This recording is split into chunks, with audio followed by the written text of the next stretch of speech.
Back to the Electric Palace is a journey back in time to the Electric Palace, which is the name they used to give cinemas in the early days.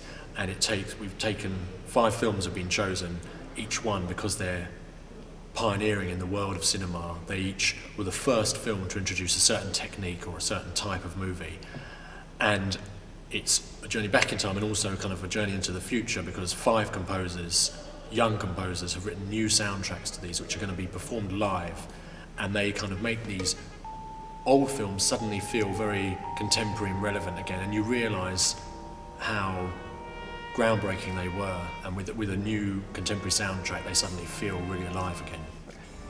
I was surprised when Opera North approached me and said, would you be interested in this film project? Because I thought, well, where's the singing, where's the opera? And they've got this department, Opera North Projects, which is about using the facilities that Opera North have to kind of outreach, go out further and try things that aren't directly opera, but that could perhaps bring ideas and performers and composers into the Opera North sort of scene and world that might then lead to other projects. And it's a way of them kind of getting out beyond the kind of the world of just opera and kind of spreading their tentacles into other areas. Obviously film I think does have a direct connection with opera, because before film existed, opera was kind of the predecessor because of the marriage of music and drama and narrative. I'm personally frequently frustrated that you've got a lot of young people composing and performing classical music, and yet a lot of the time they're not playing to their peer groups. And so I've tried to find ways to make classical music that I write and friends of mine write and perform fit into young people's lifestyle. And one of the main ways I've done that is to do a classical club night once a month. And so therefore you present classical music like you present a rock band, really. Alongside the club I've set up a record label which is like an alternative classical label called Non-Classical, which is also the name of the night. And the idea of that is kind of pushing the boundaries of what is classical music.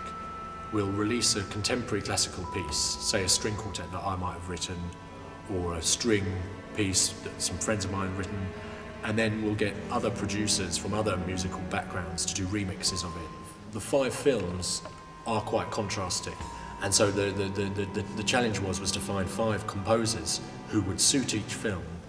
And also, personally, I wanted to show a kind of have a contrasting program musically, so that you'd have maybe quite a more traditional contemporary classical composer, maybe someone who had a slightly more popularist style, someone who was more from the electronica background, myself who is influenced by some kind of urban and dance music as well as classical music.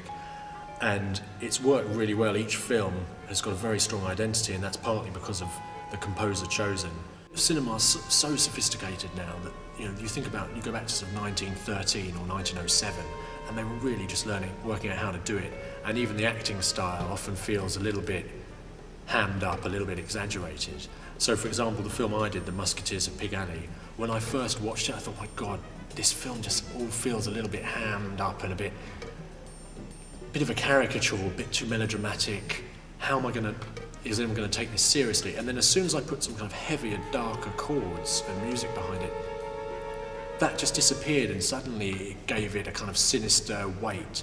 And the music can completely transform your perception of it, and it changes your perception of the time, of the film, everything. It's incredible what it does. And the thing I found amazing is that these films some of them are 100 years old.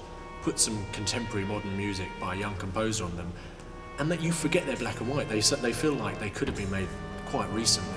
It's remarkable what happens.